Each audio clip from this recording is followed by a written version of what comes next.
আমি এমন একটা আয়াত জানি, মানুষেরা যদি আয়াতকে শক্ত করিয়ে ধরে দুনিয়া এবং আখিরাতের পেরেশানি তাদের দূর হয়ে যাবে।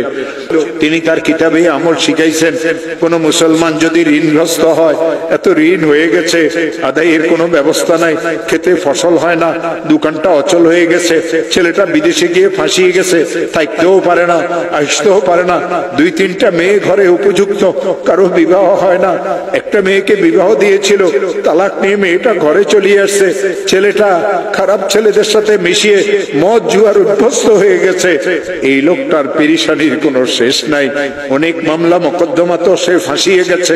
হযরত মুজাদ্দিদ আল ফিসানি বলেন, কঠিন থেকে কঠিন বিপদগ্রস্ত মুসলমান যদি ইশারের নামাজের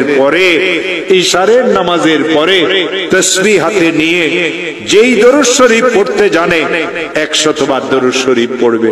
আল্লাহুম্মা সাল্লি আলা সাইয়্যিদিনা মুহাম্মদ, আল্লাহুম্মা সাল্লি আলা সাইয়্যিদিনা মুহাম্মদ, আল্লাহুম্মা সাল্লি আলা সাইয়্যিদিনা মুহাম্মদ।